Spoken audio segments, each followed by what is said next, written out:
আমি যখন স্টেজে উঠছিলাম আমি জানি না এই ফিলটা আমি কীভাবে আপনাদেরকে বোঝাই। যখন আমি জাস্ট টার্ন করে আমি সবার দিকে তাকালাম, আমার আমার কোনো আমি সমস্ত নাচের মুদ্রা টুদ্রা সব কিছু হারিয়ে ফেলেছিলাম। কারণ আমার শুধু আমি এতগুলো চোখ দেখছিলাম, আমি এই সাউন্ড সবার সামনে, সবার সাথে এত মানুষের সামনে যে এইরকম এই মিউজিকটা আসলে বাজবে, তখন আমার মনে হচ্ছিল আমি শুধু গানটাই শুনি, আমি আমি নাচতে পারছিলাম না। তখন তখন আবার মনে হচ্ছিল না আমার তো আমি তো নাচবো।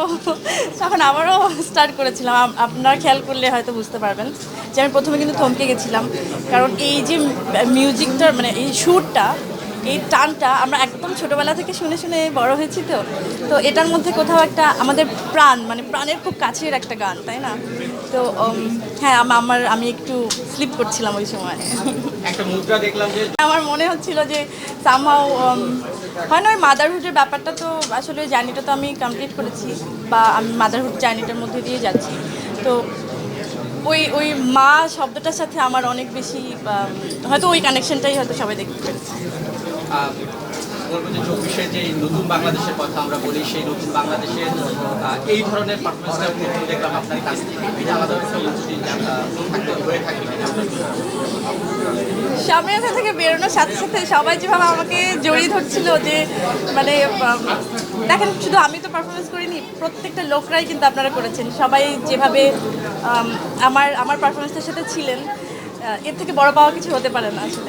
পূর্ণিমাবু যখন আপনার নামটা ঘোষণা করছিল, তো আমরা সবসময় যেভাবে আপনার এন্ট্রিটা দেখি, এখানে পুরো 100%ই বলবো যে একদম অন্যভাবে ওই জায়গাটা আমি ওটাই চেয়েছিলাম, যে ওরকম কিছু একটা হয়, যে মানুষ যেটা হয় না, যে ডানাকাটা পরিয়ে আমি যেভাবে আসলে পারফরমেন্সগুলো করা হয়, ওর থেকে একদম একদম ভিন্ন রকম কিছু নিয়ে আসাটা একটা চ্যালেঞ্জ ছিল।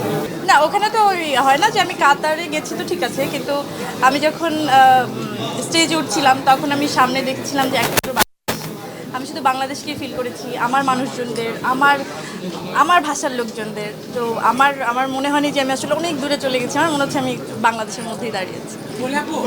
আপনার সাথে সাকিব খানের আবার নতুন করে 2025 সালে কোন সিনেমা আসবে কিনা? আমি না ওইখানে মতো নাই ভাইয়া, এইটা নিয়ে অনেক পরে।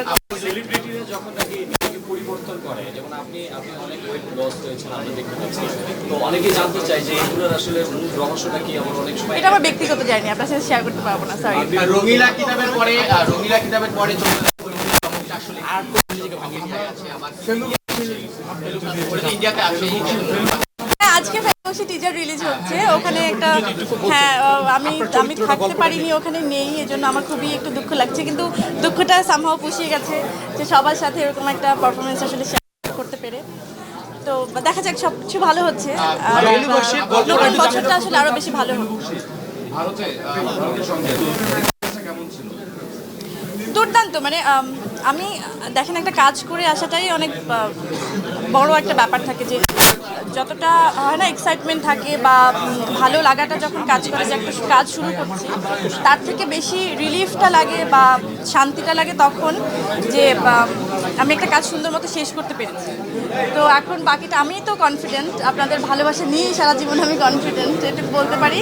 রঙ্গিলা কিতাবের মতো যেভাবে আমি সবাইকে প্রমিস করেছিলাম যে ক্যারেক্টারটা সবাই পছন্দ করবেন, সবাই অ্যাপ্রিসিয়েট করেছেন, আমি কৃতজ্ঞ। আমার মনে হয় ফেলু বক্সিও ওরকম আপনারা সবাই পছন্দ করবেন ক্যারেক্টারটা। এখন ডিফারেন্ট নতুন বছর নিয়ে এরকম নানা রকম কাজ আপনাদেরকে উপহার দেবো, সুন্দর সুন্দর দারুণ দারুণ, আর আপনারা অ্যাপ্রিসিয়েট করবেন। সর্বশেষ প্রশ্ন কোনো ভাবনা আছে কিনা, যেহেতু ক্রিকেট টিম আছে আমাদের এখানে, সেখানে আপনি একজন পার্ট, অলরেডি শুটও চলছে, আমরা বিভিন্ন জায়গায় দেখছি, তো সেখানে বিপিএল অবশ্যই মাঠে যাব এবং ওরা জিতবো ইনশাল্লাহ, আশা তো রাখতে হবে ভাই। স্বপ্নের কোনো চরিত্র এখনো গল্প বাকি আছে কিনা? লাস্ট প্রশ্ন। না না না না না না না, স্বপ্নের কোনো চরিত্র এখনো বাকি আছে? এত অফকোর্স আছে, বললাম তো সেদিন যে আমি বারবারই কিন্তু বলি যে আমার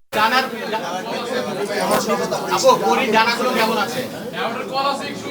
আমার ডানাগুলো ভালো আছে আলহামদুলিল্লাহ।